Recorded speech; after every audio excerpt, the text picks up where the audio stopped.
Madame, Messieurs, merci de nous rejoindre. Bienvenue à suivre cette grande édition du journal sur les tam-tams numériques. Débutant cette édition du journal au Nord Kivu, le bilan de l'éruption volcanique de samedi dernier dans le territoire des Nyiragongo pourrait être lourd. Ce lundi, l'Observatoire volcanique de Goma OVG annonce le décès de cette autre personne dans le groupement des Kibati. Selon Kasseri Kamaïnda, directeur scientifique de l'OVG, les victimes voulaient traverser sur la lave suite à la coupure de la route Goma à Rutshuru. C'est la conséquence de la coupure de la route, ce qui porte à vent de mort. Le bilan encore provisoire de l'éruption du volcan. Le bilan pourrait s'alourdir car selon la même source, des cas d'asphyxie sont signalés dans le territoire des Nyiragongo.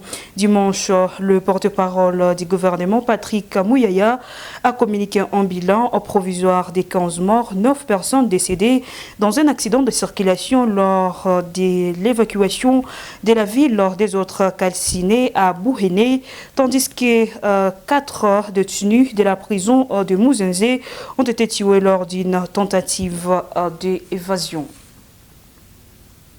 Et retournons à présent au sud Kivu. Enfin, les 12 personnes enlevées par les Raïa Mutomboki à Kalongue dans le territoire des Kalehe ont été relâchées par leur bourreau depuis le samedi 22 mai 2021. Suivez cet élément de reportage. La nouvelle est livrée par le groupe d'alerte précoce dans cette partie de la province du Sud Kivu.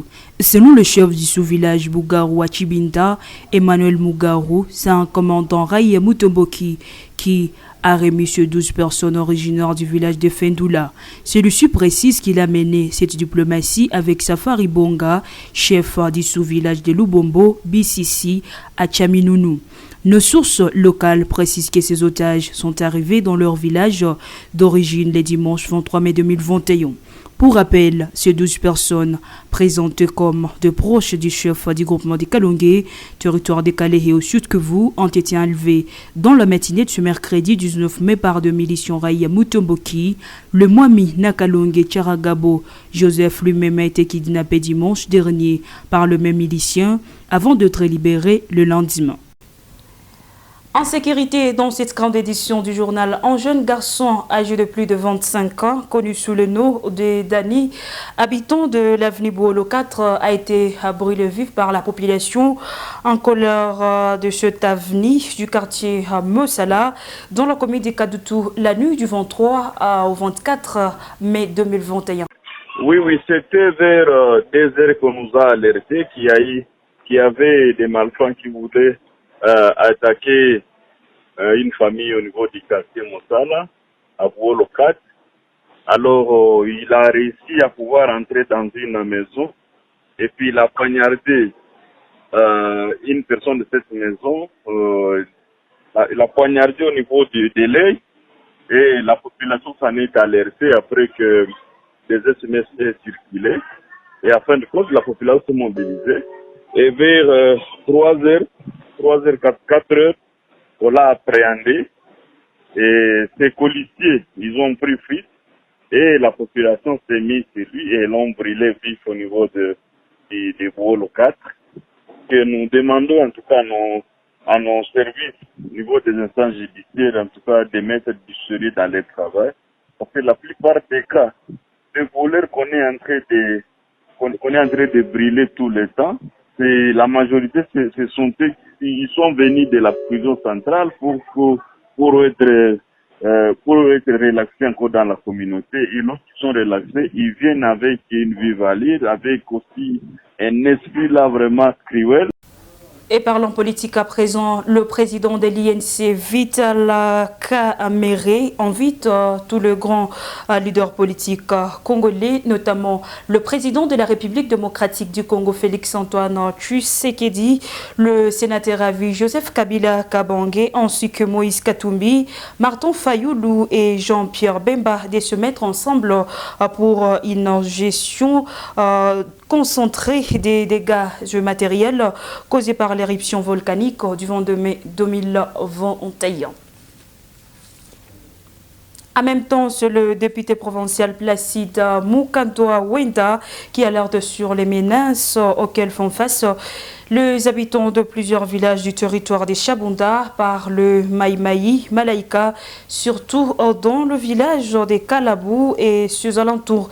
Dans un entretien avec le reporter avec le reporter de la radio-télévision Goma et Kivu ce 24 mai 2021, le député Placide Mukandwa Wenta a dit que les problèmes résident au niveau de l'occupation par les autorités de la province voisine de Maniema qui s'est accaparé à plusieurs villages de Chabunda, Namoya, Ankli. Celui-ci indique qu'ils ont déjà saisi l'Assemblée nationale et le Sénat au sujet de ces menaces qui proviennent de cette milice et appelle à des mesures sécuritaires garanties en faveur de ces habitants abandonnés. On l'écoute dans ses propos recueillis par justement Bantwali.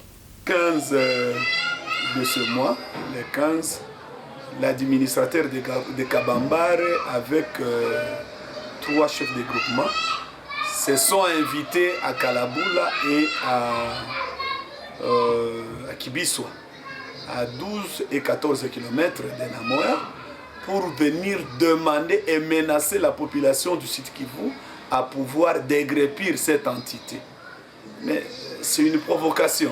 La population est tellement menacée parce qu'on leur menace de les dégrépir.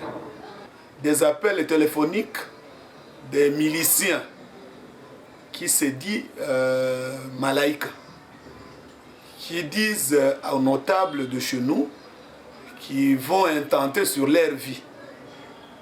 Une fois, si ce dossier est mis à jour, qui demande à leur député qui a évoqué les cas à pouvoir retirer, demander pardon, afin qu'ils ne soient pas tués. Cette situation, nous la dénonçons, nous la condamnons avec la dernière énergie. Et nous disons, nous n'allons pas baisser le bras. C'est une situation qui est connue par tout le monde. Et on leur demande d'affûter leurs preuves, afin de nous démontrer comment la cité de Namoya, à partir de la rivière Kama, est devenue de Maniema. Nous avons démontré par la carte de Namoya Mining, qui est reconnue en son entièreté d'appartenir à la province du Sud Kivu. Nous avons démontré par le paiement de redevances minières. Le centre hospitalier de l'Istam vient de bénéficier d'une ambulance Pempa 9 et les équipements de la salle d'opération ce lundi 24 mai 2021 sous l'entremise du PNMLS à travers la coopération suisse. Suivez cet élément de reportage qui est Gislon Watongo Kassigne.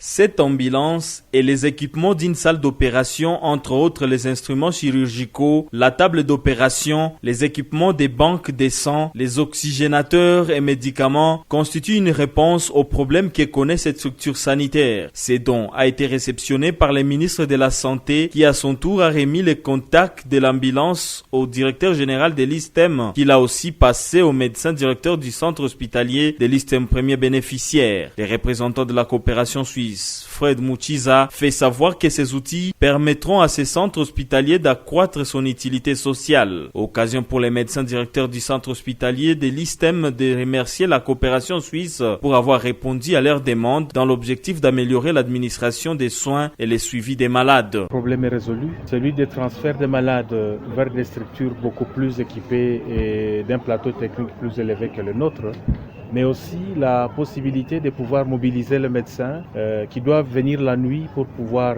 aider les malades. Vous voyez que notre centre est situé dans un quartier à densité très élevée, mais aussi nous sommes au voisinage de la route nationale et donc nous ne sommes pas épargnés des cas d'accidents routiers qui doivent être sauvés en urgence. C'est un besoin, et je dirais un besoin criant comme on dit, parce que nous avons une maternité qui fonctionne, nous avons un chirurgien qui est là, nous sommes dans un quartier où il y a quand même pas mal d'accidents, pas mal de violences, et donc nous avions besoin de cette salle d'opération. Il souligne que les besoins restent nombreux, notamment les renforcements de l'effectif des médecins, l'imagerie médicale, un laboratoire fort pour améliorer les qualités diagnostiques des praticiens.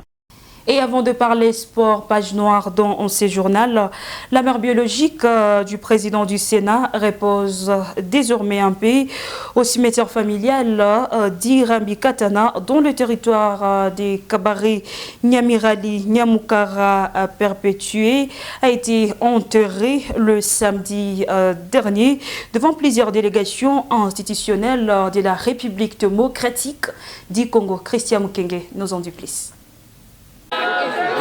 C'est ici au cimetière familial que repose pour l'éternité Nyamirali Nyamukara Perpétue, mère biologique du président du Sénat, Bahati Lukwebo. Elle a reçu les derniers hommages au terrain de football de Katana. Discours d'adieu, dépôt des gerbes de fleurs de plusieurs hautes personnalités du pays où l'on reconnaît plusieurs mérites de Nyamirali Nyamukara. Elle était une source de sagesse au sein de l'AFDC où la mère biologique de Bahati Lukwebo était cofondatrice.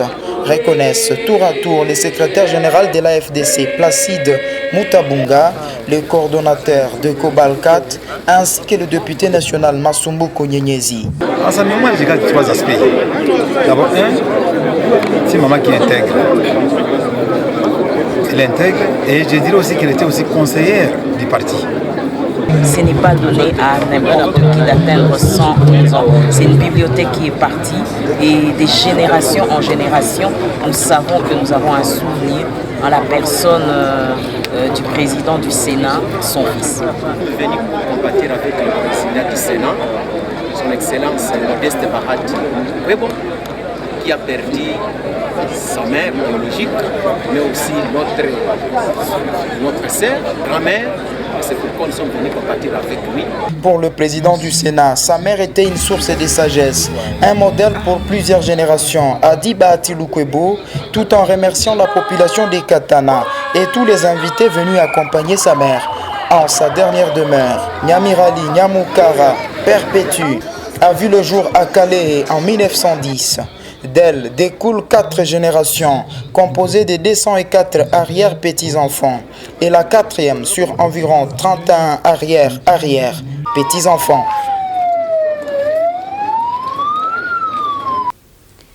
Et en sport, championnat provincial ce 24 mai 2021 au stade de la Concorde des Kadoutou. Des matchs étaient au rendez-vous. À 13h, la jeunesse sportive de Bukavu, Ajax a joué avec Kalundu, score final 4-1 en faveur d'Ajax de Bukavu. Et à 15h, Tout-Puissant Moussa Maria a joué avec Flèche Noire de Bukavu, score final 2-partout. Et c'est par là que nous bouclons cette grande édition du journal sur la mer de fréquence. Merci de nous avoir suivis. Nos informations restent en continu sur le www.rtnk.org. Prenez soin de vous.